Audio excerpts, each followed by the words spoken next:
So, you want to know more? Please watch the video now.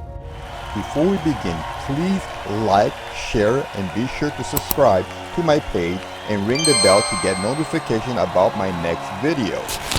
Prior to creation, there was only the infinite feeling, all existence. Then it arose to create worlds and emanate the created. This describes the first step in the process by which it began. In the space of that void, it emanate, created, formed, and made all the worlds. I've mentioned this earlier, but now let us present what was created and then hidden over 65,000 years ago. Those who follow the religious belief assume the earth is only 11,000 years old and then rediscovered 3,300 years ago. In spite of this, the fact that there were hidden and then found the superstition, something kept from being noticed, that the general population would not receive the true knowledge. It was done in a conceited manner. It is now once again available to all of you who are willing to accept it. Only those in high positions and the few who discovered knew about it over the years. What is the restricted secret? Why was it kept from being widely known? Who covertly operated this? Not openly shown. Most of the answers shall be shown throughout this book. What is this something that is being kept hidden from the masses? Where did this begin? Where did it start? How was this kept from you for so long? The truth is that this secret has always been in front of you, yet you choose not to see it. It is related to the universe and how, with your mind, you can become one with its vibrating energy.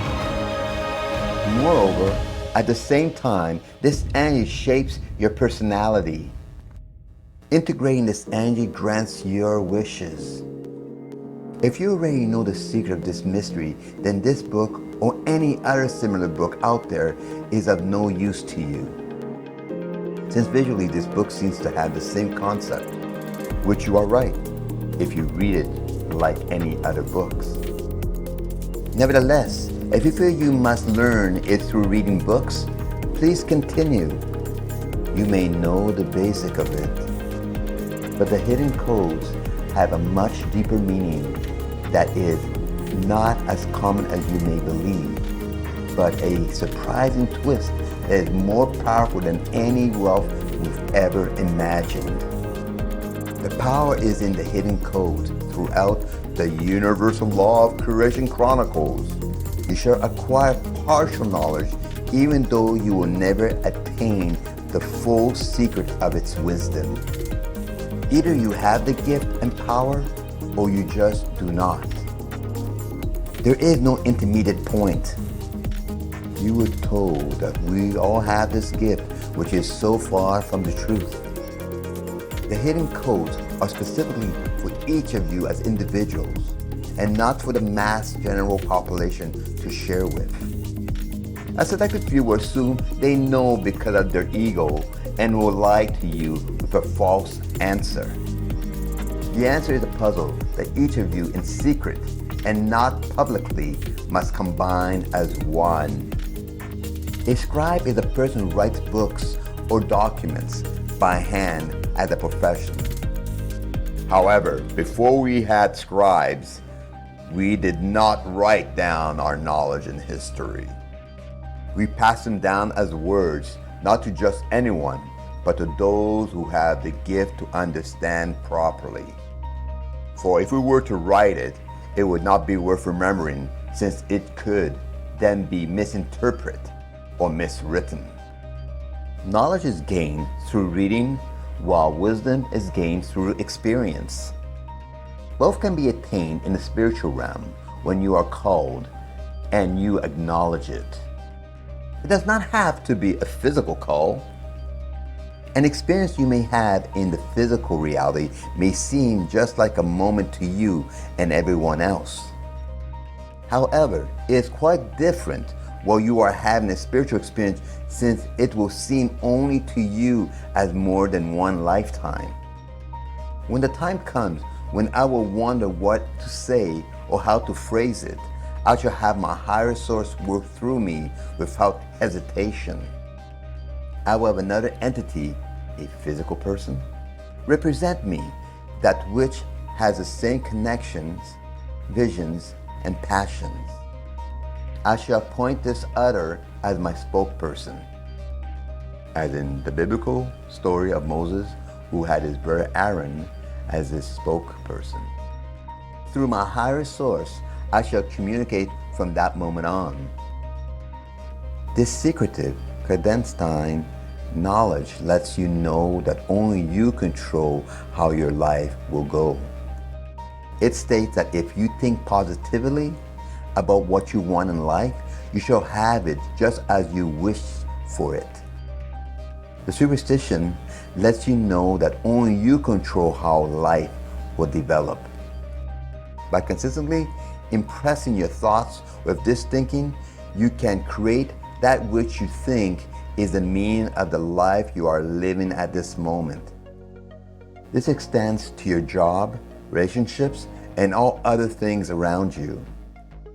Your reality is strongly based on what you think, and ultimately it changes on a constant basis.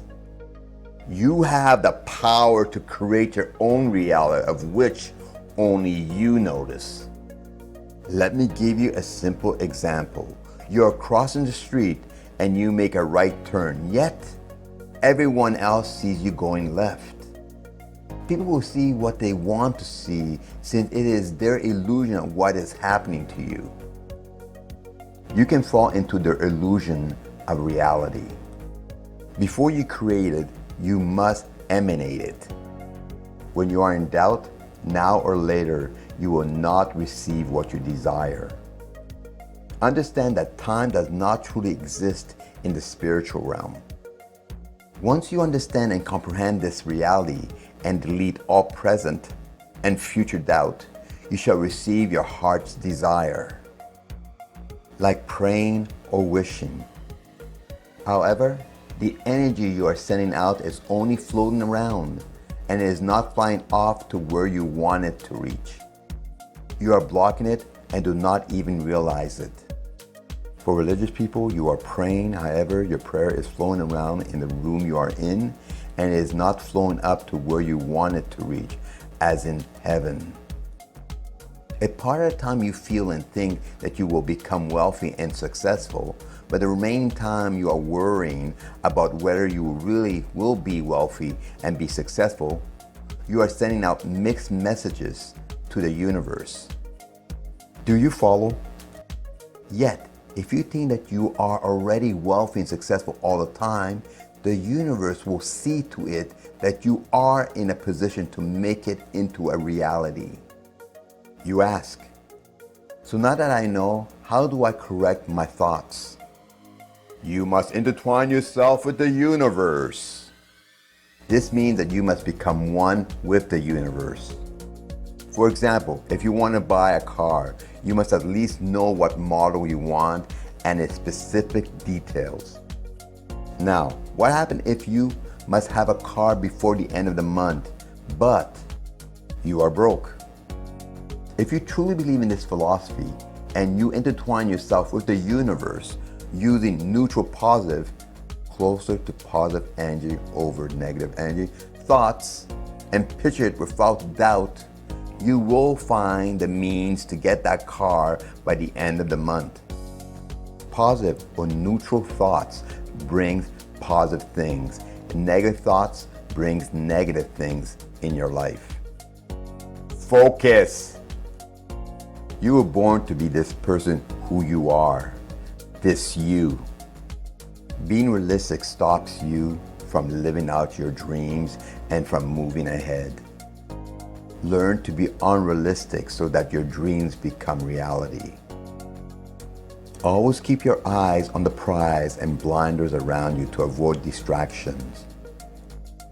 Once again, you are most likely looking at what I have written and will say to yourself, "What is the point? I am still broke and I have no lover." Now my two questions to you are, why is that? Does poverty pull on you? If you do nothing, you will reach poverty. Do you follow? Therefore, to change this, you have to focus and become prosperous both physically and spiritually. You will attract the best in the crop as well as become rich and successful in all aspects of your life if you apply this ancient philosophy. You cannot achieve an understanding of how things work by studying dichotomy. It stands to reason that you can become attractive by studying charisma. Remember that charisma is not something you are born with. It is something you develop. And charm, or become wealthy by studying success and wealth. You do not study their opposites. Being unattractive, being unloved, or failure and poverty. Do you agree? So if you think every day that you will never have the kind of money you only dream of, or that you shall never find the one in your life that will fulfill you, then read on. In 1910, Wallace D. Lewis Walters, he was an American author, a New Thought writer. He remains personally somewhat obscured, and his writing has been widely quoted and remained in print in the New Thought and self-help movement. Wrote that health as a study of disease would increase disease. Economics as a study of poverty would serve only to increase poverty. Consequently, you must focus your mind on prosperity consciousness and contract to poverty consciousness. So whatever you do, do not acknowledge failure as a bad thing. It is designed to be a stepping stone to success. Do you follow? Walters also states in the first part of his book of a 3-part series, The Science of Getting Rich, that you have a right to be rich. Walter's other 2 books are The Science of Being Well and The Science of Being Great. Furthermore, he also states that becoming so is a science and not luck. Alternately, fortuity is a belief in good or bad fortune in life caused by accident to change and attributed by some to reasons of faith or superstition which happen beyond a person's control. In my book, Luck is Giving Away Your Power. He writes that there are 2 ways to become wealthy. One is negative, one is positive. The negative way is through binding competitively for wealth. Now, do not misunderstand this. By declaring this, he does not mean that competition in general is bad. Rather, he means that when you are aiming for something that exists in abundance, such as wealth, being competitive to an extreme is counterproductive.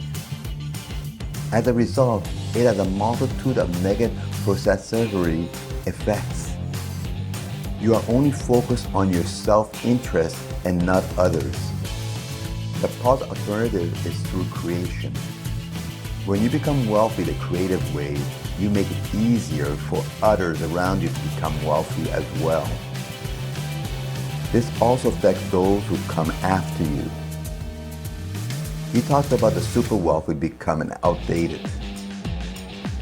Read Wallace D. Lewis Walters' book for more details. As I mentioned before, he discusses how, in order to become wealthy, you must focus on prosperity and not poverty. He has described many reasons why it is noble and honorable to pursue becoming wealthy via the creative method. He explains how you can only become all that you can be if you have enough money to clothe, educate, shelter, and develop, as well as nourish yourself more than just adequately. In order to satisfy these needs, you must become wealthy, and doing this in a creative capacity is the honorable path. Do not be competitive. When you start doing good things naturally, when you no longer have to make an effort to do good things, then you will start to comprehend this philosophy. It will become second nature to do good things. Wallace writes about use value and cash value and describes how you should always give more in use value than what you receive in cash value. For example, if you have a painting that is valued at $2,000, but you sell it to a person who has no appreciation for art at a much lower price, you have lost cash value in the process. Am I correct? Unless she is a dealer. Wallace also writes about how one must be willing to turn away any and all businesses that does not give customer more use value than the cash value they give you. He also says that because of this, the economy should be going into a slight deflation on a constant basis. He seems to have proven this repeatedly, even in today's market, 100 years later. People move away from the poverty mentality when they realize that they have a birthright to have and enjoy wealth in general. This realization leads people to being generous. So if you are positive and can use negative, transforming the negative into a positive to boost your confidence and self-esteem, then do so. Every person who becomes rich by competition kicks down the ladder of which he rises and keeps others down. But every person who gets rich by creation opens the way for thousands to follow him and inspire them to do so. The middle class worships formal education because they understand it. It's linear. Creating wealth is non-linear by nature. If it offered a straight and narrow path to follow, there would be as many millionaires as there are college students. Seek formal education for love of learning. Seek riches by teaching yourself to think in non-conventional ways. The key to success when small potential influence a larger scene is to avoid pretentious, ambitious, and grandiose goals. The power of the small is served by slow and steady advancements and success through an honest awareness of its own limitations without reservations. You cannot get off the path you are on because the path isn't narrow. It is spherical. It includes the whole planet. Anywhere you put your foot is your path. Even the idea that you are not on the path is part of the path. Whatever is next for you, whatever you are struggling with right now, is the key to your liberation. Don't resist your experience. Whatever it is, embrace it. If you're brave enough to risk, to temporarily live outside of your comfort zone for a short period of time, you're big enough to win. If you take the time to ponder on what you want from life, you will discover the keys to achieving your heart's desire. Until then, you are just being blown by the wind. You are a person who reacts instead of one who creates. Those of you who truly lack, meaning you are poor, or who are meek, do not need charity. What you require is inspiration and hope. Charity only lasts for a moment, while inspiration and hope will lead those of you in poverty to rise to prosperity. Those who have low self-esteem and confidence have lost their faith in life. Faith always starts with yourself. This means you must love yourself first, the Supreme Being next, and then finally, others.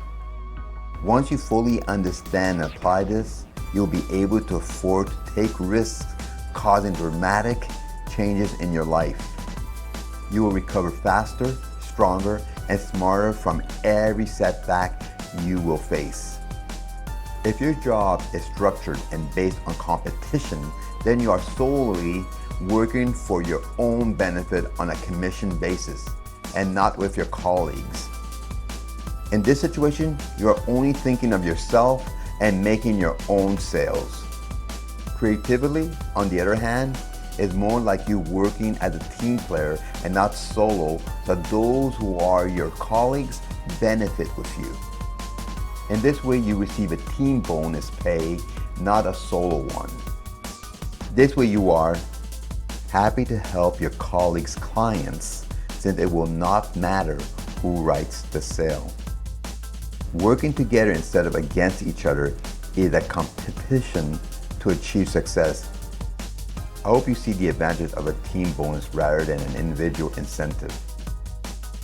The excerpt is taken from The Universal Law of Creation Chronicles, Book 1, Secrets and Laws of the Universe. So for more detail, pick up the book. See you at the next video. Surreptitious. Thank you for your support. Directed by myself, Gino.dicaprio. Thank you for watching. Like and comment.